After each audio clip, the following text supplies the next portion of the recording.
during the 06-010. Focus,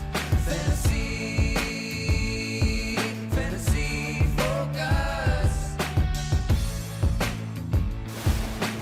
Welcome into Fantasy Focus Football, presented by Little Caesars. My name is Daniel Dopp, alongside Field Yates and Mike Clay. Very excited to be here on a Thursday. Let's go. Week 8 preview part 1 on our doorstep. Going to dive into a bunch of good stuff here. A little bit of the wide receiver cornerback matchups, as we always get to. Playbook is out on Thursday. Is it out right now, Mike, or does it come out later today? Well, you should head over to ESPN.com and check it out and see. All right. Because I'll tell you why. I don't know the answer to that. Okay, that was good. I was going to say, I think the answer is go to ESPN.com, and you're going to have to keep scrolling because the NBA is basically up in flames right now. Yes, right now. With some notable stories taking place in the world of basketball that have nothing to do with the basketball court itself. So No, it does not. Friday morning here. Yes, it is. I believe it's there, though, yeah. All right. So you think I would know that, but I don't. Well, we'll dive into that. We got a bunch of really good stuff going on in the show today. Shout out to our friends over at Trophy Smack. Head on over to TrophySmack.com. Use the promo code FOCUS10 for 10% off of your order. And in our YouTube chat today, our buddy Eric Moody is hanging out. So make sure to ask him some questions if you are hanging out in our YouTube chat today. We'll try to get to a few a little bit later on in the show. Can you get me 10% off a new car? Because I think I need a new car. Oh, no. The old I heard about that. old BMW is having a hard time. Oh, it's in the no. shop right now, and I think it's time. But did you get to 100,000 miles? I did. I got recently. But it's had a good life, good run. Had it about 10 years. So 10 years. And I still like it. I would keep it for another 100K, but too many. It's once you hit that number, it seems like it's. I can't believe. I mean, that's only 10,000 miles a year, Mike. You don't drive as much as I thought you did. No, I do more recently, but I didn't used to very much. It would just be like here and back. But I think I need to go car shopping, which midway through the fantasy season's Totally a good time. You better win a bunch of leagues this year. Yeah, right? I was going to say, maybe we should start putting some money on our anytime long shot touchdowns to see if we can help you make a little bankroll there, Mike. Well, we'll see, because I have another deep cut this week. Ooh, all right, I let's don't save think it. it can be deeper than mine. Is that right? Mine is so deep cut. By the way, I'm not a car guy at all. Like, I just find zero interest in cars. I just want a car that has 4 wheels and 4-wheel drive and preferably enough room for 2 kids' seats. Yep. But I can't wait to see what kind of car you get, Mike. Yeah, I feel we'll like, see. Mike, you might be a Lambo guy. Yeah, I'm looking for a Lambo. No. New Mike, new I'll be Lambo. aiming for more trunk space, because my sedan doesn't have enough to go on Minivans. vacation. Yeah, Minivans, minivan. Yep. Giant minivan. If you show up with a Maybe, minivan, it will be the crowning achievement of your life. Or maybe just like a cement truck, because then the kids can all go a bit in the back, and then we could spin them around. Oh, that sounds like it would be fun. All right, could do that, Mike. too. When We my have kid options. tries to climb inside of the laundry machine, like, no, you cannot. No, go into don't the laundry do that. Machine, but they see it spinning around, and they're like, "This would be awesome." fun, I'm like, yeah. "No, it wouldn't." Yeah, would not. No, it would Anyway, not. That's my. You guys can hold down the fort tomorrow and Sunday on FF Now, and then probably all of next week until I go from dealer to dealer around You're the just state. going to get one. Is this going to be like couch shopping, where you go couch shopping like you go car shopping, Mike? My Yes. gosh. Yeah, I What's have to- more I have to riveting try than 'em all. couch updates? Lambo updates. Yeah. That's it. All right. I can't wait to hear it. I'm not thrilled about this. All right. I have All right, projections to actually, it does update. I don't have suck. time Yeah, for it this. does You're right. All right, let's You're do right. it. Yep. Let's dive in then to our Week 8 preview part 1. We each brought a couple of topics to the table. Field Yates, I'm going to start with you. All right, Daniel, we kind of touched on this already, but does DeAndre Swift stay white hot against the Ravens? Let's hope the so. Ravens coming off of their bye, perhaps getting a little bit healthier on both sides of the ball, but they have allowed the second most fantasy points per game to opposing running backs. That started all the way back in week 1, where James Cook was awesome for the Bills, but we have seen running backs play really, really well against Baltimore throughout the course of this season, and DeAndre Swift has played awesome, especially over the past couple of weeks. He is running the ball very effectively, up over 100 rushing yards in back-to-back games, back-to-back 20-plus fantasy point games, back-to-back finishes as a top 12 running back in week 6, and then week 5, and then week 6, and then week 7 for DeAndre Swift. And on top of his rushing efficiency, he's 11th in the NFL in rushing yards per game. He's 5th amongst running backs in receiving yards per game. that. So you're getting a little bit of what you need in all departments from DeAndre Swift. It's a good matchup. The Bears seem to have found something with their running game. So I am in on DeAndre Swift as a top 15 running back in week 8. I like it. And if he's white hot, does that make Kyle Monangai red hot? Yeah. Because it's like white is Ooh. above, right? White is the hottest, and then red. Yeah, Yes. because I would say Swift is a little hotter than Monangai has been on the field. Yeah. However, But Monangai, a lot of you out there might be thinking, is this a flex option or even an RB2 after what we saw 6 teams on a bye. last week? 6 teams on a bye. Yeah, career day last week, 81 yards and a touchdown on 13 carries. Also had 3 targets in that game and added 13 yards.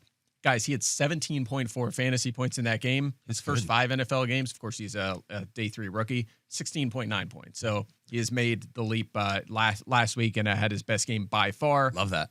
However, I would say he is not a flex option. Okay. First of all, you just laid out Swift. He's back-to-back great games. He scored in 4 of his last 5 games. He's clearly the lead back. It is a good matchup. That makes him maybe palatable if you're in a tough spot. I know I have some teams this week where my RB2 spot is looking disgusting, and I'm going to have to I'm digging deep for guys. So maybe in that scenario, but I have him projected for 7.8 points 7.8 points for this week. Sure. With Swift still as the lead back in an offense that obviously feeds its pass catcher. So interesting story, but he's not there yet. I don't think this isn't Ben Johnson with Gibbs and Montgomery just yet. We're not there. Maybe someday, but we're not there yet. They got to score 4 touchdowns a game like your Lions. So also, for now, he's a backup. We want 2023 or 2024 Montgomery for Kyle Monangai, he not might be 2025 version. Montgomery. Yeah, we don't want that. So. Last thing I'll say on this to sort of only reinforce Mike's point, and I believe that was your first takeaway, was Monangai's role. Is the past couple of weeks, the Bears have held serve against teams they should beat, by the way. Beating the Saints is a game, and the Commanders 2 weeks ago in a game where the Commanders were very limited, right? Like, if they play Baltimore and Lamar is back, this could be more of a shootout than these past couple of weeks have been there. So Swift will stay hot. Monangai, definitely a worthy bench stash. Swift is banged up. He's got that groin injury that cost him practice yesterday. On benches for sure. For now, I'm continuing to treat DeAndre Swift's DNP or limited during the week as maintenance, right? He obviously was great this past Sunday when he barely practiced last week. So I'm assuming that DeAndre Swift is just fine and should be in line. So what do you got for your first? Well, no, wait. You had Swift. I am Monangai. So do you want Roshan Johnson or do you want Travis Homer? I am actually going to go with Matt Forte in this one. Okay. He was awesome. Cedric He was Benson. really good at football. Yeah. Jeremy Langford. Yeah, let's get a little Jeremy Langford, a little throwback there. There you go. You got some options. Mine is going to be sort of based around a veteran. You guys remember a couple weeks ago when Joe Flacco just understood the assignment? Come into this Bengals team and just pepper your top targets as much as possible. I do remember that. Do you believe, and this is a little bit of a question to you guys, I'll give you some stuff, but do you believe that with Andy Dalton under center, that Tet McMillan gets a little bit of a veteran bump here against the Buffalo Bills? Weeks 1 through 5, Tetairoa McMillan was seeing 8.8 targets per game. Last 2 games, he has seen 5.5. He is absolutely like cratered when it comes to targets, when it comes to that, looking at it. However, when you look at the Bills, every single wide receiver with at least 9 targets has scored at least 15.9 fantasy points. That's science. So like, don't look into like it's that's science. Yes, very much. That is rock solid science. If you get 9 targets, you're going to score at least 15.9 fantasy points. Period. End of story. Everyone. That applies to most. Honestly, yes. If you get 9 targets. Yes. So, do you believe that we're in a situation now like? Carolina has been a little bit back and forth. Offense hasn't been great, but does Andy Dalton give you enough bump at that quarterback spot to think that maybe you get more out of Tet McMillan this week? I don't think it's like my confidence in Tet McMillan is not tied to Andy Dalton likely replacing Bryce Young. The past couple weeks, let's talk about these weeks a little bit closer. Last week, they played who? The Jets. Sauce Gardner shadowed Tet McMillan. Mike told us all week, be wary of that. Mike, as usual, nailed it, right? And the Xavier Legette call last week, Mike. Yeah, wide receiver too. And then 2 weeks ago, they played a game in which Rico Dowdle had over 230 scrimmage yards. Like they didn't really need much from the passing game. So I think they bounce back. It's a great matchup for the running game this week. The Bills cannot stop the run at all. So if Carolina can control the line of scrimmage and they can run for 150 yards in this game, then maybe the entire passing game has a quieter effort on Sunday. But I'm anticipating a usual T-Mac roll. Yeah, I know that. And also, Dowdle did that 2 weeks in a row. So the week before he did that as well. I mean, as someone who just traded for Tetairoa McMillan in our FF Now League, I'm hopeful. I will get more into that this matchup for this week in the Shadow Report. Okay. I will say this, though, about Andy Dalton, which actually I'm going to talk about that a little tomorrow.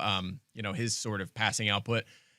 Like, there's a reason he's not an NFL starter. So I think, like, you're going from – I think we can agree Bryce Young is playing like one of the worst starting quarterbacks in the NFL over the last couple of years. Careful now. He's near the bottom.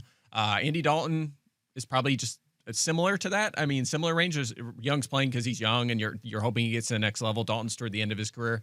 I think it's probably about a wash. Maybe it's a little better if he feeds Tetairoa.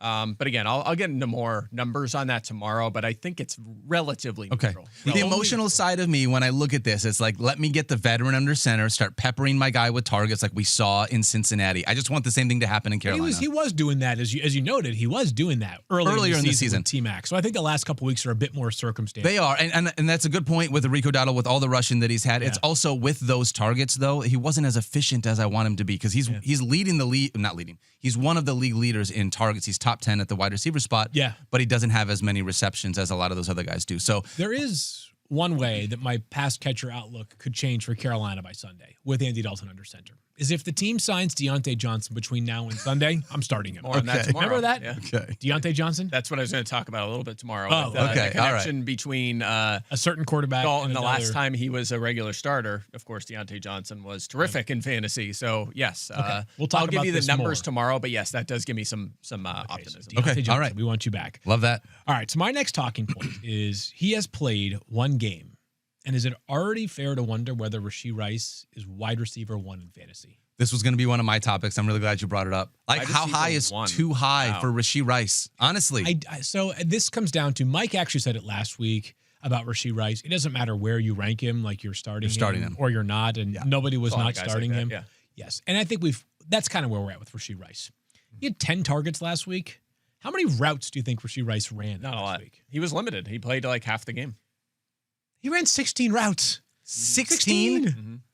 So 63% of the time he ran a route, the ball went his way, which is just absurd. Yeah, Now, remember, they only had, I think it was 4 series that Mahomes played. They scored a touchdown in all of them. Maybe it was 5, but and he was rotating in too, so he wasn't even a full timer on those drives. so what I would say is that it doesn't really matter whether you have him ranked as wide receiver 1, 2, 3, 4, 5. He's going to be somewhere in the top 10. Now, is he going to see a 63%?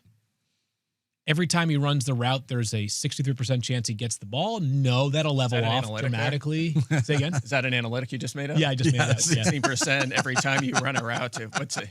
It's Every called a- ETYR. Yes. We need some sort of ETYR. Yes. ETYR. That's just the beginning of it. I Yes. don't know. Eater, run route, score touchdowns, make good Targets plays, per route lots of run. fantasy points. Anyways, 10 targets on 16 routes. But as we saw last year, this is not just like 2025 Rashee Rice. He played 3 full games last year. He got hurt in the very beginning of their 4th game of last season. You guys recall that game against the Chargers. So if you go back to last year, you include the 10 targets from week 7 of this season. Yep. He now has 39 targets in his last 4 games.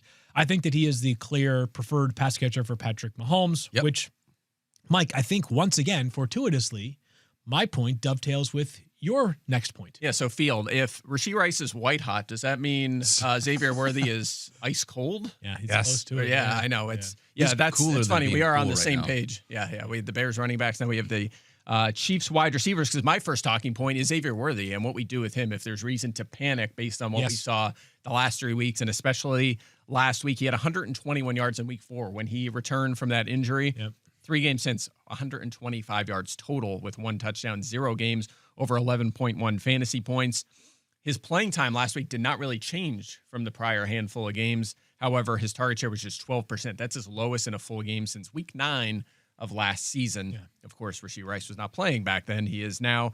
I have a more optimistic outlook. It sounds like you're concerned. I'm more optimistic. And the reason is this.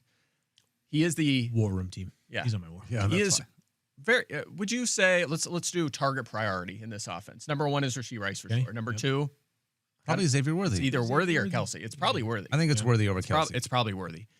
This is the NFL's pass heaviest offense. They've scored 4 touchdowns in 4 consecutive games. They're back. I mean, they're lighting it up. Wow. And they hand him the ball too. He's involved as a rusher.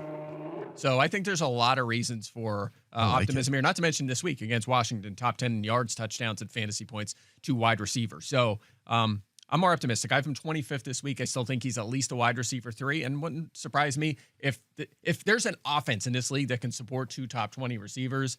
I mean, they're on the short list for sure. Yeah. With the way they're playing no and how Chargers, often they throw but the ball. yeah. They can be though if they want to. So no doubt, I'm still optimistic. Maybe he's a good buy low right now. As an aside, and I don't know whether this makes his fantasy value better or worse, I'm sort of surprised that we haven't seen Xavier Worthy stretch the field much for Kansas City this season. Post injury. And pre-injury because he only played like 3 snaps, I guess, too. So technically both. But remember in the Super Bowl, and again, they were getting. Actually, how was Super Bowl going? I don't remember who won last year. Usually, I forget who won the year before by this point, but I'll never forget that. So they were one. getting lambasted by the Eagles in the second half of the Super Bowl, and it was like the Xavier Worthy 55-yard touchdown show. Yeah, 2 of them. So, but part of me does wonder, like when they drafted him, that was part of the discourse. Was like, they have this elite deep threat now, and they have this quarterback with this incredibly strong arm who can certainly find ways to make him a vertical threat week in and week out. It hasn't really happened. I'll be curious to see whether Xavier Worthy does get some of those shots because they've been recently going to Tyquan Thornton, who is an amazing story. And I love the fact that Tyquan Thornton has landed on his feet. But if you think that Tyquan Thornton is the same threat down the field as Xavier Worthy, I don't know what to tell you. Not the same. Yeah, not the same. Not the same. What's up for you, Daniel? My second topic is going to be, should we be tempering some expectations here this week on Jaylen Warren taking on the Packers? I look at Jaylen Warren. We have him inside the top 10 this week, coming off a huge game. Yep. Huge game, 20 touches, 158 yards, had 4 receptions in that game, good enough for 19.8 fantasy points against the Bengals. Yeah. And he's been pretty consistent so far this year. One of the guys that Mike has liked and talked about a bunch. Yeah. Multiple receptions in every single game, 13 or more fantasy points in all but one game this season. Yep. All these are good. The things for me that's not great is that the Packers have been pretty good against running backs so far this year. Yep. They've allowed the 5th fewest points to running backs so far this season 17.3 per game.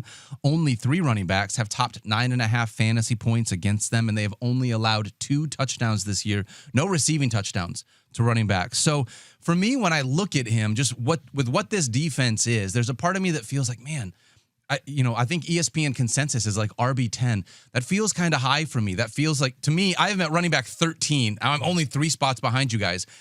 6 teams on a bye, I think, is what I settled on. Like I would rather have him look at against this Green Bay team as a low-end RB2. But because it's by Mageddon, it feels like he's pushed up this list higher than what I would feel comfortable with. He's more of a high-end RB2 this week because of it. But just like previous weeks, where I feel like I look at a matchup and I see a guy ranked somewhere, this is a little bit of like temper expectations potentially on this game because of how good Green Bay can be. You nailed this on James Cook, 2 weeks ago against the Falcons. I think you might have had another one where you were a little bit less optimistic last week as well. But you're right, like, still going to start Jaylen Warren. Absolutely. But if Jaylen Warren goes for 12 fantasy points this Sunday, it's a little bit of, we told you so. Coming out of a big Daniel game. told you so. And when you come out of a big game like that, we've been waiting to see if he gets more usage. And His usage has been great, though. It has been. Yeah. Yes. But he's not getting a boatload more to say like he's getting, he's not getting 85% of the snaps or anything like that. He's still in the 60%. No, range. That's, CMC is lucky to get that, though. I mean, You're right. He had 84% of their carries last week. I mean, I think I'm not saying we're ranking him that high, but if you're talking about how running backs are situated, like their role in the backfield, there's not many with a better He's got a great situation than role. him. He is Kenny Gainwell as the 2, who, he had that big game, and he has somewhat of a role. That's common for a number 2 to have somewhat of a role. Tyler Algiero is one in Atlanta, right? Caleb Johnson's a non-factor. What's interesting about Caleb Johnson is his Steelers only have 3 running backs on the roster, and he's somehow still RB4 for them. Yeah. Right.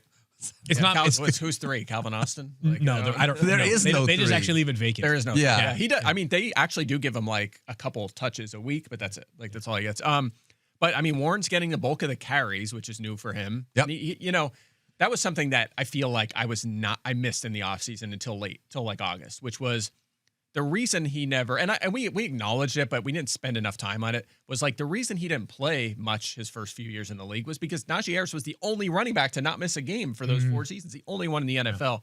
So he never really got that opportunity, but he's handling a bulk of the carries, and he's heavily involved as a pass catcher in an offense, by the way, that's been pretty good. Aaron Rodgers has thrown 4 touchdowns twice already this season, and revenge game. Yeah. This week. No, not a revenge game, according to Aaron. Aaron said it's not a revenge game. It's a revenge game, guys. Okay. Yes, it is. Mike Clay says it is. He threw so 4 is. touchdowns in week 1 against the Jets. Come on. Over or under We're 4 all touchdowns human this week beings against here. the Green Bay Packers. We know it's different, okay? Like, you could say whatever you want. It's a little different, right? Of course, it's a little bit different. Like, now, it would be. his Aaron first said it would game be against the more Packers. different if it was there in Green Bay. That being That's said, fair, yes, yeah. it is different. This is an October. What's the date today? The 23rd. October 23rd prediction. Does Aaron Rodgers play again next year? I saw the report yesterday that they want him back for next year. I think it kind of depends on how the year goes. But it's already going well. They're 4-2. It's going well so far, but what if things start falling apart and then they lose both What's- games what's to the lowest- Ravens? Yeah, and then maybe. they I mean, listen, if they finish 8-9 and the Ravens come back and win the division, or the Joe Flacco led Bengals win the division, I still think if they're 8-9, it's like, hey, we're close enough that if we do a little bit of window dressing this offseason, we'll be right back in the playoff. yeah, I think there is. What else are you going to do? There's more of a chance of it than if they were like right now, like 1-4, 2-3. Yeah, like he's playing well and they're doing well as a team. I do have a question though, because you brought him up. Can I just randomly disrupt this pod for 1 second? Go for as As long long as as you I want, get to yeah. say, I'm excited for Aaron Rodgers to go 9-8 on the Steelers, because that's just what the Steelers are going to Yes, do this correct. year. They're going to go 9-8 They this might season. go 8-1. Yeah, exactly. Yeah. Like that's. But sure, bring Aaron Rodgers back if that's what you want. Yeah, absolutely. Joe Burrow, like the latest report is they're aiming for the final 3 games of the season. So he's been dropped in some leagues. His people are like, he's done for the year. I am sitting on an IR where I need that IR spot in a league where I actually ended up trading for Drake May. So I'm kind of fine there, but Oh, look at me. But I'm to- Mike Clay. I trade for a top 5 quarterback. yeah, but seriously, do we hang on to Burrow? I mean, I feel like I lean no. you don't think so? You don't think you would start him though? It is the fantasy championship. I hear what you're saying. I think I wouldn't hang on to him, but I would earmark a date. I would put a reminder in my calendar. And if Thanksgiving. 2 weeks before or 3 weeks before or whatever, and I've got an open IR spot, then I don't mind going out and grabbing him. But I don't think I'm going to use my IR spot for the entirety of the season on Joe Burrow. Here's you know what maybe. you can do. You can do it sooner if you're a person that's still stashing Joe Mixon in your IR spot. There you go. Just Because that swap them out. mid-October update that was supposedly going to happen. That one we're not holding out hope for. I think Nick Casario, the GM of the team, I think said it was like October 2nd or 3rd. He was giving an update. He was given a press conference, and he was like, yeah, we'll have one for you here soon. And we still haven't heard one. So maybe there is no update coming, or No maybe, update is the update. Yes, no update That is is- the update. what it That's is. right. Bengals week 16. So this will be your semifinals, most likely Miami.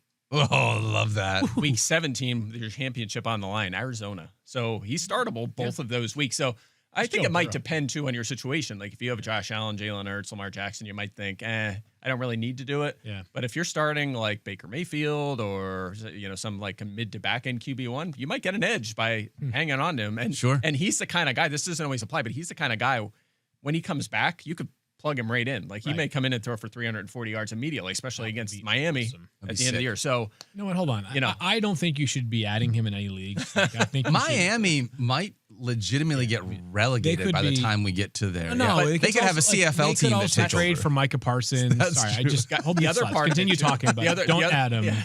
Just the other part of this is if Cincinnati is eliminated, he probably won't come back. So they okay. need to be competitive. It's a good So point there, Mike. there's a I couple definitely things. wouldn't. So you add him. shouldn't. Yeah, don't add him. They actually play week 15 if he comes back a week earlier. They have Baltimore, and we'll see. I mean, so That far they've sounds been like a great terrible. matchup now. But they might be better by then. But so far, Yeah. so good bad. call. Good thinking. Yeah, nice. Sorry, All right. Well, here you go. Well, anyway, I was thinking about that yesterday, and I just randomly popped into my head. So sorry. Field is just at it. In fact, Okay, got it. Yeah, You got we're him. all good. Got him in all yeah, your- we got Joe him. Burrow. Okay, Mass got it. okay. Good. All that to say, I think maybe Jalen Warren just tempered expectations this week. Okay, disagree. All in. How many what is your projection on him? My projection for him is let's see how many points I got. But I mean I have him high. I have him like RB. You have him like 9. I think you have him at 9. Yeah, I'm at 9 right now. I have him projected with 16 points. I couldn't put him ahead of James Cook. I couldn't there were a couple guys that I felt like he's not there, but still running back 13. I'm just tempering expectations. All right. It's another guy whose targets have just disappeared Yeah, the last couple of that's weeks. been an So, interesting one. Yeah. And his rushing yards. Yeah, that too. Yeah, he's been down the last couple of weeks. He'll get his rushing, He but will. Yes, the Bills have to targets go. have They been- had a little bit of an identity crisis the past couple of weeks for yeah, the Bills. they are. They are. Yeah. All right, let's keep moving here. Is it me? Yes, Or it you? is. Okay. We talked about this coming out of last week, so let's resurface the conversation as we get ready to make a choice this upcoming weekend. Okay. How are we assessing the Panthers' backfield going into Week 8? So just a reminder on how things shook out last week. Chuba Hubbard started the game. Yes, he did. And it wasn't like one play and then Rico Dowdle. Like he had the opening drive. He held the lead in snaps 54% to 46%. Rico Dowdle had 17 carries to Chuba's 14. He turned those 17 carries into 79 yards. Chuba turned his 14 carries into 31 yards. That's So not as good. clearly, Rico Dowdle was a more effective player, even if his snap total was lower than Chuba Hubbard's. if ever there was a game where you could maybe start both of them and feel like, hey, we could actually get something here, especially during Bye-Mageddon, 6 teams, yeah. probably against the Bills on Bye-Mageddon week, as the Bills are bottom 6th in terms of running back fantasy points per game allowed. They're second to last in rushing yards allowed. And I know that Andy Dalton is a representative backup quarterback, right? He is not, a bottom 5 backup replacing Lamar Jackson. But if you have a backup quarterback in, isn't there part of you that says to yourself, let's try to keep things simple, control the clock, run the football effectively, lean into the area of our offense that has given us this gigantic spark during this 3-game winning streak? Yeah. If ever there was a week to do it, this feels like it. I am ranking Dowdle slightly ahead of Chuba Hubbard, but Hubbard probably will start this game once again, and it wouldn't surprise me if that 17-14 carry edge actually goes to Chuba instead. Yeah, it very well could, but the snap split was kind of incidental. Like what they did was just rotated series. One game, yes. And if you look at the first half, Dowdle was way behind in snaps. And the reason was when Hubbard was on the field, the drives were really long, and then Dowdle would be out and it would be a short drive. Yeah. And it's not like it was his fault. He was playing fine. It's just the way it worked. They were just like back and forth. So, and then Dowdle really closed the gap in the second half because it just went the other direction. So you're right. I mean, Hubbard could have an edge in carries this week. It could be close in targets, but Dowdle could end up playing 7 more snaps. So it could go either way. At this point, it's basically 50-50. Right. That's their plan. I'm giving the edge to the player who has been more effective. Agreed 100%. And maybe Chuba is still like a little bit limited, even if he's not on the injury report. He was off the injury report by the end of last week. He had no game status. He was going to play.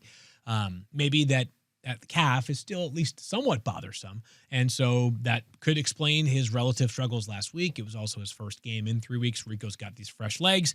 Either way, if I had to choose between one of these two players, which some people might have to choose, I would give the lean towards Rico Dowdle, but I think both of them are usable in this Bye-Mageddon week. I am with you on that. And I still think I feel so bad for Jonathan Brooks not being able to be out here. They have another running back that they're going to have to figure out in the future. What are they going to do? Because they got 2 good guys so far this year that they're going to figure out. But Dowdle's a free agent, so we'll see.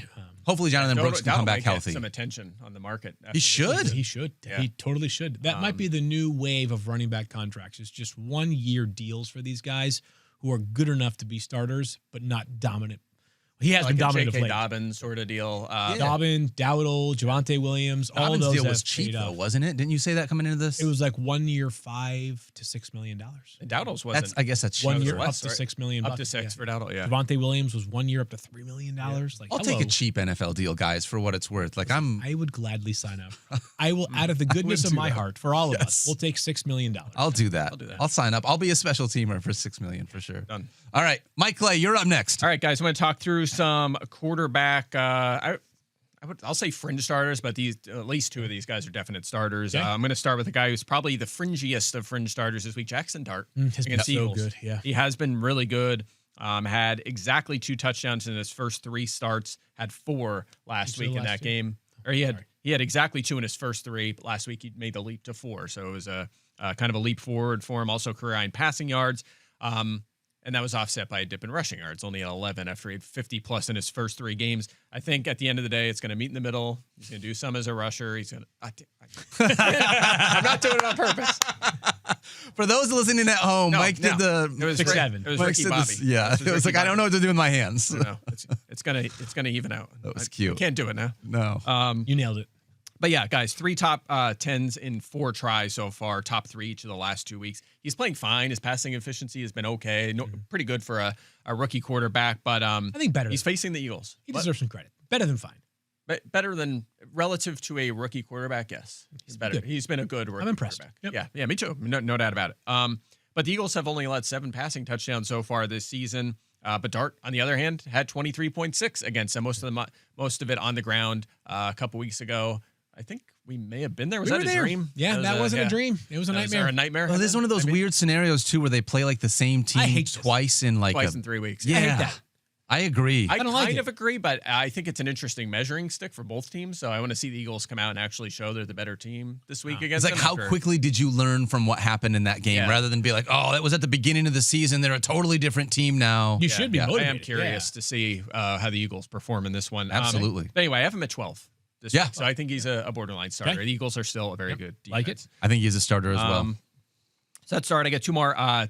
This guy, I have top 5. My favorite streamer for the week, Bo Nix. Yes. Bo Nix is You had in me a at the great Dallas spot. Cowboys. That's Yeah, right. yeah, I mean, the Dallas I was just gonna Cowboys. make Yeah. that joke. Knicks actually had a very slow start. One weekly finished better than 12th before last week. Yeah. That was it. So had the big fourth quarter. Really, he's had one really good quarter this year. To be He's the completely JJ honest. McCarthy of quarterbacks that have actually been on the field all Yeah, year. good call. That's very well said. Top 12 in all the passing categories, top 10 in all the rushing categories. So the volume's still been there for Bo Nix. That gives me some optimism. But much like last year, off to a little bit of a slow start. But like we said, every quarterback that has faced Dallas has at least 17.7 fantasy points. So Bo Nix, a great play this week, as is Daniel Jones. Danny Dimes. The breakout players, maybe the MVP favorite right now. It's been amazing. I mean, I who's called on the him that- short list? Mahomes, DJ. I think right now the MVP conversation surrounds, through 7 weeks, Daniel Jones, Baker Mayfield, and Drake May, based off the first 7 games. If you go to all the books, including ESPN bets, you'll notice that Patrick Mahomes is the betting favorite to be NFL sense, MVP. The reason why is they're projecting what the rest of the year will look like, and Mahomes could certainly month. be the MVP if they go 13-4. Has anyone ever won both MVP and comeback player of the year in the same year? And good could question. Daniel Jones be that guy this year? I don't know, but what is Daniel Jones coming back from? I get, and I remember this. They changed the award. It needs to be like a. They said they suggested that, but it's Oh, not, they okay. can't force. Didn't it. Sam Darnold win it last year? Yeah, yeah, didn't he? Yeah, I think so. It came back from purgatory? Well, Like, is that a was is it? that No, the Joe category? Burrow won it last year, didn't he? Didn't Joe Burrow win comeback player of the year after coming back from injury and then put up an Maybe amazing he did. season? Yeah, I don't remember. Wait, It was check 2 this years out. ago. Was one that was Check this out. was it like Joe Flacco or something. Won it who won it 2 years ago? Where they only played like 6 weeks or Damar something. Hamlin, right? Like, Oh, but there was a that year was where one. he came back. Yeah, that's Anyway. a good point. Anyway, Well, while you're but looking that up, would be, it's possible. though. NFL Yeah. comeback player of the year a couple of years ago for Flacco. Yeah, that's right. I remember okay, that one. okay. Yes. And last season, do you know who it was last season? Do we have that? I can I make a joke that's probably unfair? Yes. Like Joe Burrow, he won it in 2023 after coming back from playing for the New York Jets. There you go.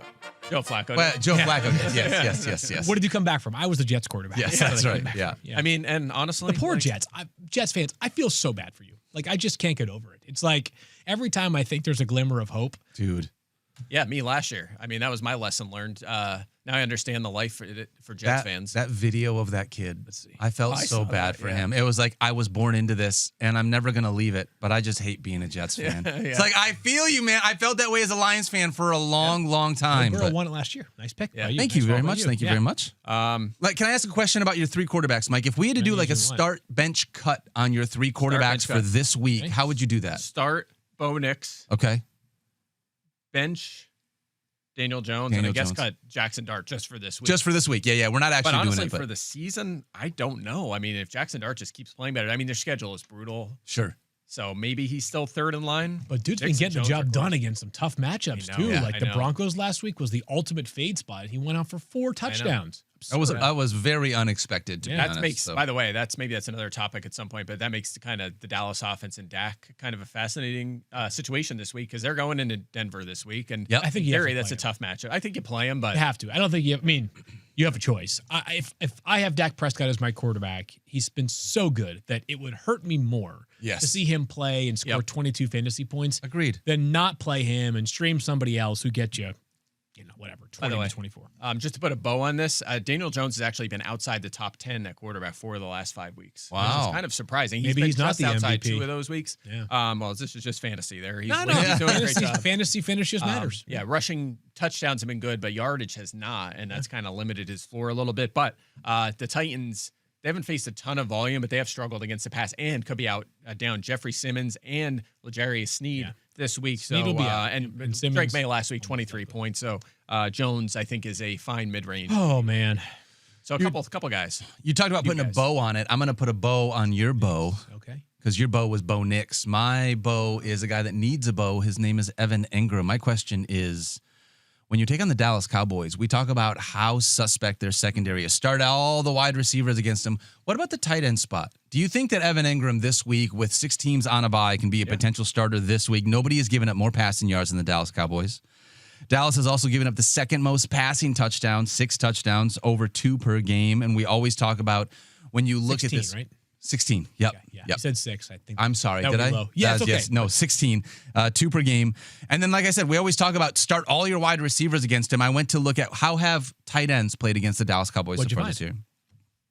I think the better tight ends have hit. Yeah. Zach Ertz, Dallas Goedert, Tucker Kraft, and then I'm going to add in Mason Taylor because he had a big game. But Zach Ertz, Dallas Goedert, Tucker Kraft all had 10.5 or more fantasy points. Okay. That's a lot. The lesser tight ends, Cole Kmet, Tommy Tremble, Theo Johnson, and Jeremy Ruckert all fell short of that line. If I had to put Evan Engram in one of those two buckets, I'd put him in the Zach Ertz, Dallas Goedert, Tucker Kraft conversation. Yeah. So I don't think that he is he's not playing a ton of snaps right now. Honestly, Evan Engram isn't. They've got a lot of different people they spread around in that offense. And the question sort of is there a number 2 pass catcher period that you want to start against the Dallas Cowboys? If I had to pick one outside of Cortland Sutton, it would be Evan Engram because of the tight end position and the fact that we've seen decent tight ends be able to make some hay against the Dallas Cowboys. Yeah, his usage, playing time, targets have rebounded a lot the last few weeks. It was scary early in this week 1 was scary, and then he got hurt, and then it was really scary, and then now he seems to have rebounded. So I would agree. The problem is, and this isn't really a problem. I mean, if you're sorting through these guys with 6 teams on a bye, you have a lot of options, but this tier of tight ends is still out of control. I have 12 guys projected for 10 fantasy points at tight end this week from, I Kraft at the top of that list, but Rondé Gatson, who plays tonight, more on him later, Njoku, Hawkinson, Pitts, Andrews, Otten, Kincaid, Schultz, Ingram, Taylor, Fannin, Juwan Johnson, Theo Johnson. That's not even Ertz, Henry, and Jonnu Smith are next. I mean, that's a lot of guys. same, basically. It is, So, I mean, you can Feels like you're really take a dart on one of these guys and hope they score. And that's the reason why I would take a dart. Evan Engram has been outside, I think, the top 10 for us more often than not at the tight end position. But this week, 6 teams on a bye. Again, Fields, you said it earlier. You had me at the Dallas Cowboys. I think this is a reason you could trust, a week you could trust Evan Engram at the tight end spot if you need him. All right. That's going to do it for our preview part 1. We'll dive into a second part of the preview tomorrow. Now it's time for the real deal, presented by Little Caesars. We are picking one player rostered under 60%. If they reach 15 or more fantasy points, come back on Monday for 15% off over at Little Caesars. Guys, the real deal player for this week is going to be old man Joe Flacco. Ooh. Let's go. Rostered in 21.6% of leagues. Projected for 15.4 points, taking on the New York Jets. We just talked about it. Yep. Comeback player of the year, revenge game because of the Jets. Potentially no Sauce Gardner, still working his way through the concussion protocol. We'll continue to monitor that. But if Sauce doesn't go, that makes the job even easier for Jamar Chase and T. Higgins and all the pass catchers in that offense. Likey. Bengals sort of, this is great. I like this. So that our producer put this in here. Bengals orange sort of looks like the Little Caesars orange. So we're also going to go with that as a tie-in towards Vibes this. definitely matter. Have we got a sticker on their helmet tonight? You know what? Why not? Well, rather than like one of the on little Flacco's helmet. Yeah, we'll get a Little Caesar tonight, sticker, but like a Sunday, little yeah. pizza. Not tonight. Or Sunday. this weekend. This weekend, we'll get a little slice of pizza on there. Last 2 weeks, for what it's worth, 18.76 points versus the Packers and 25.9 against the Steelers. We just want 15. So Joe Flacco is going to be our real deal player of the week this week. Right. Come back on Monday. We'll see how things go. All right. Joe, He's just gonna for the get to- record, one of us has been believing since the moment you got traded to the Bengals. One of us believed. It's true. One of us Right. believed. He's going to do most of this with his legs, right? Or Maybe. He'll did do you, some did of you it. see him run that read option last week? That was sweet. He's not going to throw it from his butt. Yeah. Mike Clay. he's going to. I mean, that's the thing. We're setting it has to be through the air. He's not going to do much with his legs. So we need a lot of passing touchdowns, and we'll take it. What if Joe Flacco scores a rushing touchdown tonight? I hope he I does. will probably shave Daniel's beard. Is that on the wheel? No, that's not on the wheel. Like, it's way Is this a too board bet? possible. I was going to say this. I don't really want to do a rushing touchdown board bet with Joe Flacco. What if I said if Joe Flacco scores a 25-plus yard rushing touchdown? That would be, then it should be like plus 13,000. Yeah. Right, so shave your beard. Okay, at that point, then You'd be like, fine, I'll play that I'll game. do it. Now, I would there has do to be that. some sort of trade-off. If that happens, though, like that would be the ultimate call of all calls. A 25-yard rushing touchdown for Joe If Flacco. you accepted that bet for real, you should find a way to bet it so that you can offset. If something You're happens. like, yeah, I lost my beard, but also I made the $10,000. hedge is. Yeah, exactly. I tell you, my Raheim Sanders pick later might be the long shot of it. All right, I love it. Well, all ready right, for it. we're going to get there in just a minute, but let's dive into wide receiver cornerback right, matchups. let's do it. Mike, every single week you bring us the playbook. Wide receiver cornerback is a part of that, an unbelievable thing that you do every single week. Who's your first upgrade for us? All right, yep. I have 3 upgrades, 3 downgrades, and then 3 additional shadows for this week. So we'll keep it nice and simple. Upgrading the Titans wide receivers, headlined by Calvin Ridley and I Eric. doubt Ridley plays. Yeah, then it'd be Alec Manor, DK at wide receiver, Jim Murray, DK. Van Jefferson, those kind of guys. So that's who would get the play there. Ayo Manor being the top guy, but Also, It Tyler just- Lockett's out in that team. he's cut. Yeah, they cut cut him. him loose. I bet you he signs with a contender as like their wide receiver 4 or 5 or Really? something. You don't think so? I'm not sure he gets signed. Maybe a practice squad Something like that. signing, something like that. Might and then just we'll sell see. houses. He's a realtor. He is a guys. realtor, and he's an awesome human doing. being. Yeah, he's doing well for I himself. don't want to see him go out that way though. He was such an underrated player for so long. He I was. hope Yeah. he lands with a contender yeah, me as too. a depth guy somewhere. Anyway, yeah, guys, the Colts. I got. Sorry, we derailed you You know so what I bad. did? You know what I did there? You know why You I derailed paused? yourself. Tell me. So you know what why I did. paused? I was like, I knew I had to go back to this, but in the back of my head, I'm just going through teams. For You're just Where like, who we did could he go to? Cowboys. New England. No, they have like Cowboys. depth with Matt. Yeah, Cowboys. Yeah, Cowboys. from? That's not bad. Anyway, the Colts have allowed the most fantasy points to wide receivers Wow. this season. Really? They lead all the obviously- time. Yeah. Yeah. Game script is a big factor here, but their efficiency has been kind of mid-pack so far this season, and their top corner, Mooney Ward. Darius Ward, Yep. is out. So the only thing is these teams did play a couple weeks ago as well, and no Titans receiver reached 40 yards in that game, and Calvin Ridley played. So a little bit of pause, but at the end of the day, there's probably going to be added volume here for the pass catcher, so maybe some sleepers, including someone like DK or Ayo Manor. Would be a great pick for long shot this Sunday against Shefty. Yeah. Oh, that yeah. would be. Yeah. Not to That'd be call good. my own shot. DK? Yeah. All right. Anyway, next up. Don't tell Shefty.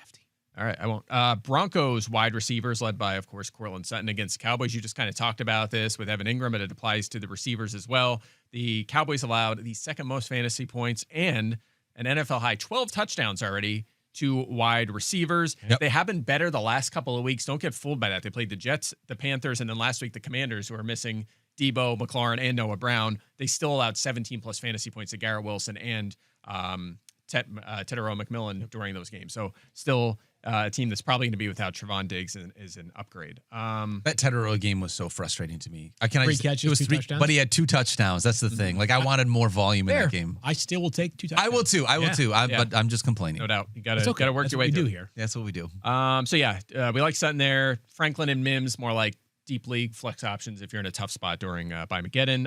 And then finally, the Tampa Bay Buccaneers wide receivers against the Saints, led by Emeka Ibuka. We're talking Ibuka. We're talking Tej Johnson, Sterling Shepard. The Saints have not faced much wide receiver volume as well because they're often behind in games, but they're still mid-pack in fantasy points to the position, 8th highest EPA, 8th most points to the perimeter as well. And honestly, I think they're a little worse than that based on the personnel they're putting out there. So Ibuka and these receivers in a good spot. If you were in a tough spot this week, really tough spot, and you needed yourself a wide receiver, and Tez Johnson and Sterling Shepard were available on waivers, Tej Johnson. that's Tez. who I would go as well. Yeah, he looks good. He looks great. That touchdown on the bubble screen last week, 22-yard touchdown catch. Yeah. Yeah. He was breaking tackles. Man, he was awesome. He looked great for a guy that's like 154 pounds or something Yes, like. soaking that. wet. Yes. By the way, does he look fast to you guys?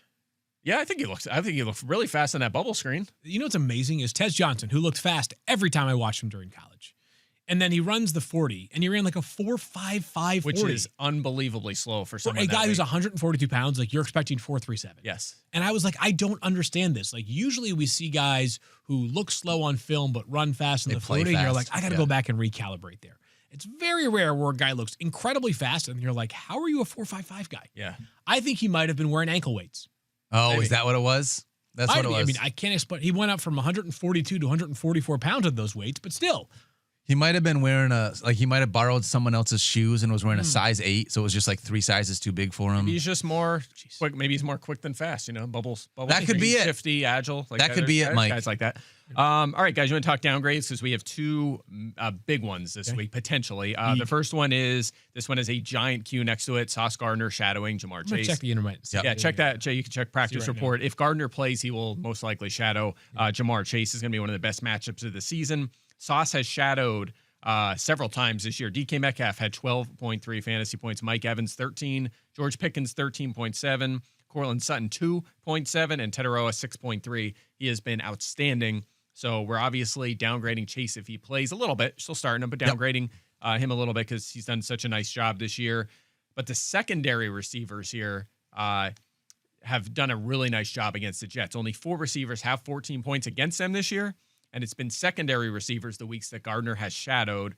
Ryan Flournoy, I couldn't do it yesterday Every either. time. Ryan Flournoy, Calvin Austin. Why Emeka even Egbuka, have an Xavier R in Leggett. your name if you don't get to say it?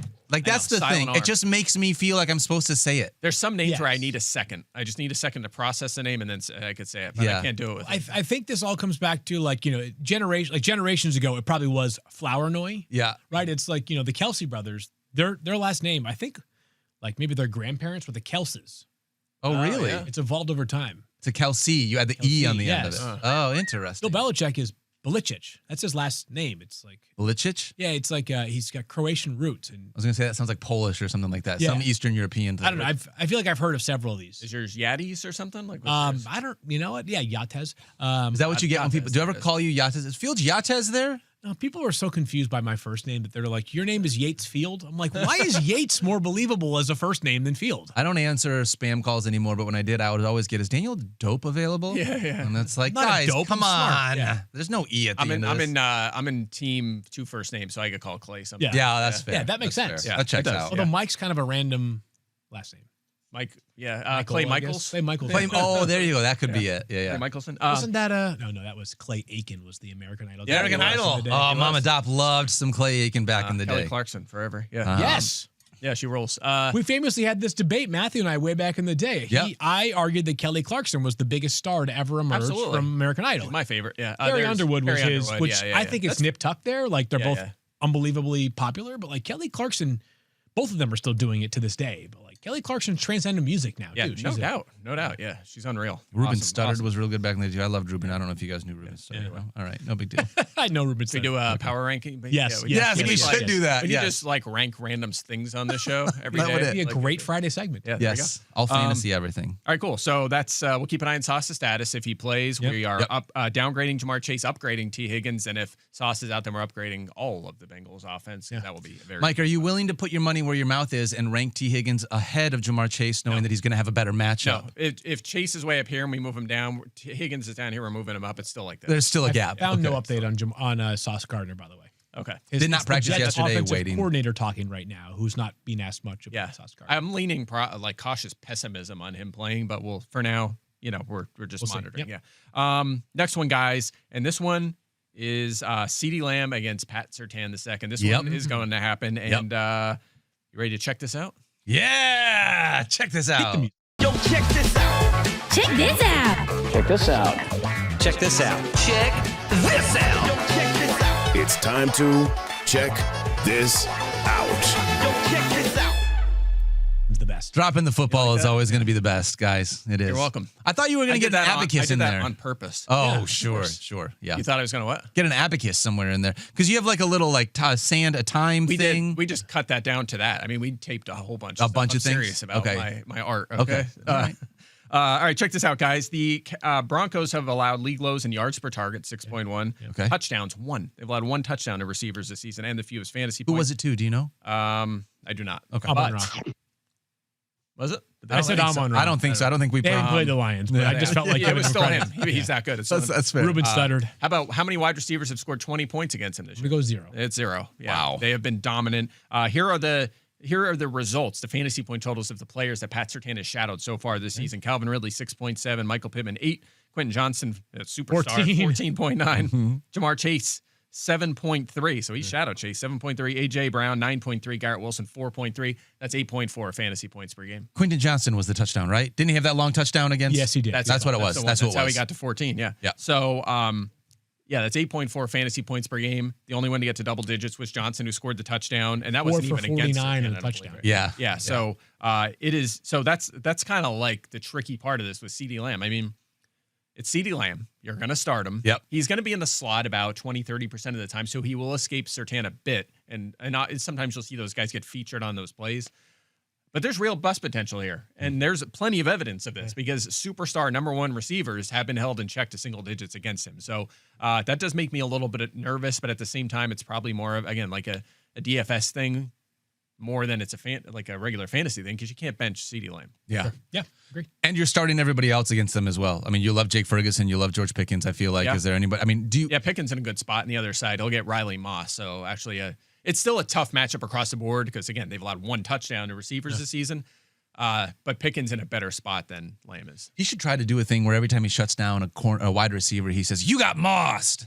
You know, That would kind of work, like, yeah. kind of Riley like take Moss it back. does? Yeah. He has to do that for. No, I'm just kidding. Wow, Michael. No, he's okay. He's a fine start. Dude, I saw some stat Set it up. yesterday, and again, this is why you got to be a little careful on some of these metrics. Where it was like Riley Moss is allowing the lowest opposing quarterback rating when the nearest defender, and I was like, that doesn't track with what I've seen. Yeah, you always need context with corner stats because it's like, you could be technically the nearest defender, but you were sitting there in zone, and the safety messed up, and he goes over the top and goes 80 yards, and then suddenly you were allowing 80 yards per target or something. Like you gotta, And conversely, like you could be the nearest corner, like 20 feet away from a wide receiver, and the quarterback could throw an interception right to you, and that would very negatively impact his quarterback. Yeah, Guys, I said trigger warnings before you do this nerd crap on the show. Half nerdy, not full nerd. Just half it's nerd. important. Yeah. You gotta have this context. That's why you look so closely at this stuff. So.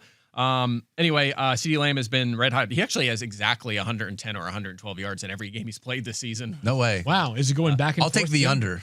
Yeah, well, he's this only one. played 3 full games so far. So, but still, 110, awesome. 112, 112. All right. So anyway, we're starting him, but again, bust potential in this matchup. Last one, guys. The Falcons' defense has been outstanding against receivers, so we're downgrading Miami's receivers, led by Jalen Waddle. I think you mentioned this yesterday, if I'm not mistaken.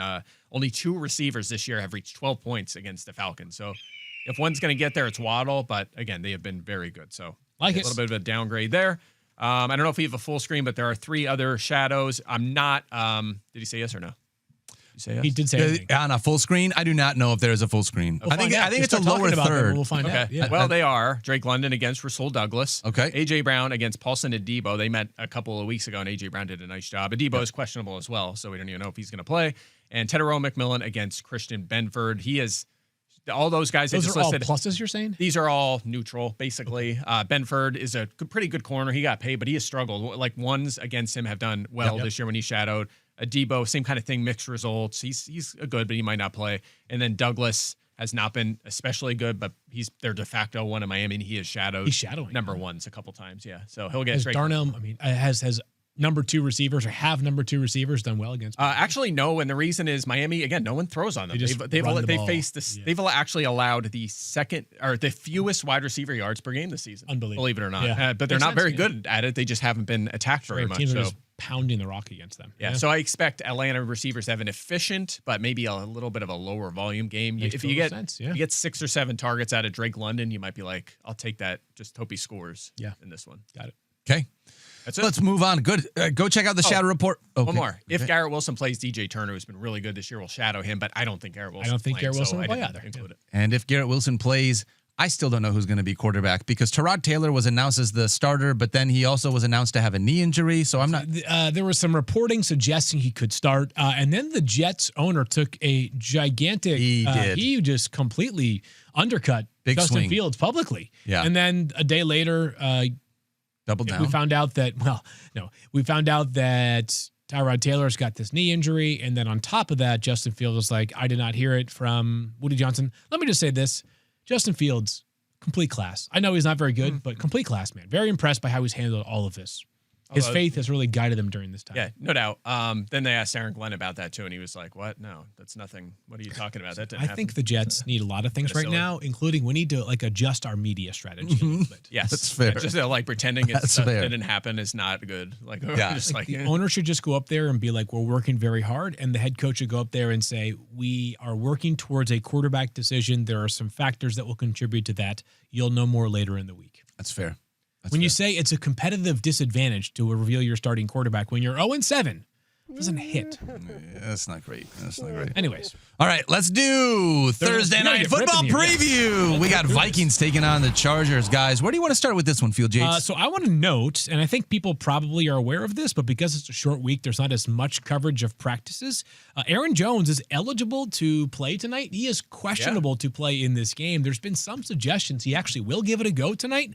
What does that mean for Aaron Jones? What does that mean for Jordan Mason? Does it mean that probably both of these players lose enough value that during Bye-Mageddon they move into flex territory? I wouldn't feel totally confident with Aaron Jones tonight because we haven't seen it. But if you've been desperate and if you have multiple starters on a bye this week and he gives it a go tonight, I could see Aaron Jones getting you somewhere between 8 and 12 opportunities.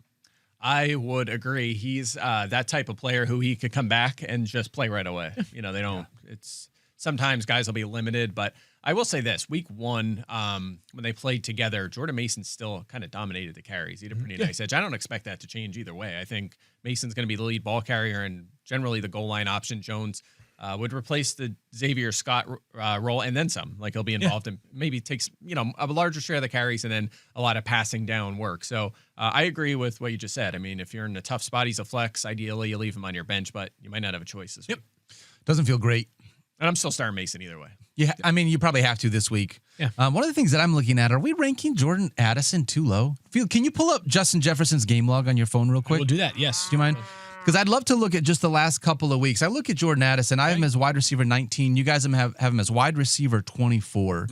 And it feels like a reminder, he's only played 3 games so far this year, right? Had a 3-game suspension, came back and has played the last 3. Okay, so you give me his all game with log. Wentz. Yep. Yeah. 4, 5, and 7. So in week 4, can you give me Justin Jefferson's stat line real quick? 10 for 126 for 22.6 fantasy points. Okay, and Addison had 4 for 114 for 15.4. So still a good outing. All right, what did he have in week 5? 7 for 123, good for 19.3 fantasy points. All right, so he had 5 for 41 and a touchdown. That was good for 15.1 fantasy points. So also a good one with Addison. What did he have in week 7? 5 for 79 for 12.9. Each of those games, he had at least 10 targets, 10, 11, and 11. All right, and he had Addison in that game had 9 for 128 and 21.8 fantasy points. So Jordan Addison has scored at least 15 fantasy points in all 3 of his games this season. And when you look at how he has been with Justin Jefferson on the opposite side, him and Justin have almost scored the exact same number of points over the last 3 games. He's not getting quite as many targets. He has had, you said he had over 10, Justin Jefferson did in each of those 3. Yep. Addison had 9, 6, and 12, which is also pretty good. Yeah. So I just wonder, the gap right now that we have between Jordan Addison and Justin Jefferson, if maybe it needs to shrink just a little bit with how Jordan Addison has played to start this season. Again, reminder, he started the season in week 4. I mean, if you want to move Addison up a little bit, that's okay, but no reason to move. When you say I wouldn't the move gap needs to Jefferson shrink, down, Jefferson correct. is staying where he is. And Addison averaging more fantasy points per game than Jefferson this season. Yeah. So I think what you're saying is trade Jefferson for Addison. Is that what you're saying? I'm saying that Jordan Addison will score more fantasy points tonight than Justin Jefferson. Are you Why really not? Let's saying have a that? little bit of Okay. fun. All right, go for it, yeah. All right, I'll take that want- one. I'll take that. You All want, right. you went in too? Mike's ready to jump I in. get the tie. All right, I like it. Perfect. Okay. All right. I say that Justin Jefferson will score more fantasy points than Jordan Addison tonight. Put it on the board. All right, Jefferson. There we go. There it All right, is. and then This would be a tough one to lose. What are you watching, Mike? Yeah. What are you am I watching? I talked about it yesterday, but it's Aronde. worth talking about again. Aronde Gatson, the second. Liked him a lot. I remember in the early Madden days when I was playing on like whatever system it was back then, Super Nintendo. I think it was called Rookie is what you were playing on. Rookie. You didn't That play on checks all out. Madden. No, when I peaked in like college I played on all Madden, but you're right, most of the time no. I'd peak at all pro or something. But I loved Aronde Gatson. I used to trade for him all the time. I don't know, for whatever reason, I just liked him, liked his name, liked using him in Madden, whatever it may be. So now his son, of course, is a tight end, but he has been terrific the last couple of weeks, guys. Yes, He he was a has. healthy scratch as a 5th-round rookie. The first 2 weeks, his snap share has steadily increased each of the last 5 weeks, and last week just went off. I don't know how we benched this guy after 9 targets, 7 catches, 164 yards, and a touchdown. It's at least 7 targets in 3 of his 5 NFL games. He has at least 8 targets, exactly 7 catches, and 68-plus yards in 2 straight games. So that's 17 targets over the last 2 games. The risk here is that he has 1 career game over 11.8 fantasy points. That was last week, of course, small sample, but he's only done it once. So that gives me a little bit of pause. But at the same time, he's a featured player right along with the 3 receivers in this offense. They're not getting a lot out of their running game. Yep. Tight end is a mess at the back end there. He's definitely a streaming option this I'll week. tell you someone who's not starting him this week. Who? Aronde Gadsden. Why? As in his father. He's not starting him in fantasy? He is not. Yeah. This is from a friend and fellow fantasy analyst, Jamie Eisenberg, who I believe is South Florida based, said, tweeted yesterday, Aronde Gadsden is in the father, just said on 104.3 WQAM that he's benched his son, Aronde Gadsden II, each of the past 2 weeks in his fantasy football league, quote, And he's going to stay there, Dad said, to not mess with his son's good fortune the past 2 games. Oh, I like it. Keeping the good juju going. Yeah, well, that gives me That's positive. optimism. Yeah, that's good news if we believe in that. Shout out to Dad playing fantasy football. By the way. Love that. That was awesome. Like it. Yeah. You guys had mentioned, or Mike, you had just mentioned that we weren't expecting a lot out of the running backs. We basically got one big game out of Kamani Vidal in which none of us started him because we thought it was going to be a Hassan Haskins game. And then we started him the second week, and then it was sort of kind of a crappy game, and we kind of got game scripted out. Now this is like the next week in which you can have a chance, and it's against the Minnesota freaking Vikings. Yeah, doesn't feel good. Here's my take. Vidal had a big game a couple weeks ago, didn't last week. There's a reason they invested heavily in running back in the offseason. They already had him on the team, and they said, you know what, we're going to go out and spend a first-round pick on a running back and sign Najee Harris. You're going to be on the practice squad. There's a reason why. So volume is king. We know that. He's going to have enough opportunity to be on the RB2 radar, but he's not much of a needle mover. He's just going to need a couple breaks to be fantasy relevant. So not a lot of excitement there. Are you taking the Vikings or the Chargers? I am taking the Chargers. I think I have the Chargers. Let me look. I'm going Chargers. I as well. I'm going to go the Chargers. I'm pretty sure I have it as a toss-up, but I went... Another one of those tie games that you have is like 2020 or something like that. Exactly. I want to get... It's okay. We don't usually do this on the show, Mike, so I understand you're not being totally ready to give us the answer. I did. Actually, I have the Chargers by 1. 24-23 is your score for tonight. Let's go ahead and hit that Raheim Sanders Monopoly Fund. I'm very excited because this is the most random pick I've made all season. I love it. Yeah. So do you want me to save it for last, or do you want me to just get right into it? Okay. So we all chose players. I think most of us chose players that are 0.0% rostered. Yes. Just to be safe. Did I collect? Oh, yeah. Where's our bucket? You got this bucket here. You got to collect. I got all the Where's all my cash money from this year? I've got $80 right now. I think you're up to what, 40 or 50, 60 bucks, something like like that. Yeah. All right. A reminder, this Raheim Sanders Monopoly Fund has hit 5 of the 6 last weeks. That is unbelievable, which means we're definitely not going to hit for the rest of the season, but we're going to try and give you a couple guys here. Field, if you had to give someone. By the way, my guy that I picked is not available to bet anytime touchdown yet, so hopefully he'll pop up soon. Oh, you gotta get on wow. it quick. That's If how you're gonna low do it is. I'm only saying that because last week a lot of people tailed it and it went well. So Okay, all right. I don't Which is know gonna be whether my disaster. guy is available to bet or not. But for the first and perhaps last time in the Raheim Sanders Monopoly Fund history, I'm going with a fullback. No way. Broncos fullback Nate Adkins. Love it. Who had 3 targets last week. Wait, what's the all right? No, I mean tight end fullback. Yeah, I mean H-back. He's a fullback. does all, He's a yeah. fullback. All But right. I mentioned a couple of days ago on how Sean Payton cannot help himself. It's like you get near the goal line and J.K. Dobbins runs well, and then instead you do other things, which might include throwing the football to Nate Adkins. I'm going to guess his anytime touchdown number is 25-1 at absolute best. It's probably not even available. If it is somewhere, ESPN bet make it available. If not, that's my pick, Nate Adkins. All right. I like it. All right. High Good scoring one. potential game against the Cowboys. I will melt if that one hits. Yeah, I like that one. We've had a fullback before, right? Didn't we have Kyle Juszczyk at some point? Somebody Producer did. Kyle Oh, Juszczyk at some dang point? it. You're right. Yeah. All right. Mine is I'm going to go with another rookie wide receiver who's going to get a little boost in usage this week. He had it last week too.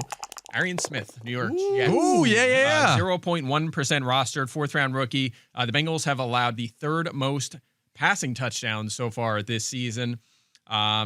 Smith has 10 targets so far, only 24 yards this season. 4 targets last week, though. One was an end zone target that was very close to him catching it. Wow. And very similarly, the week before, Mumfield had a long wheel route that just missed. That would have been a long touchdown. And then, of course, he converts a week later. Unlike Mumfield, though, I think Smith could see 4 or 5 targets where Mumfield only saw 1. Of course, this assumes Garrett Wilson does not play. So, Arian Smith, there you go. Get it done, buddy. Put the money in there. You guys get to play with 20s because no big deal. you guys have real money. I still have 5s to play with.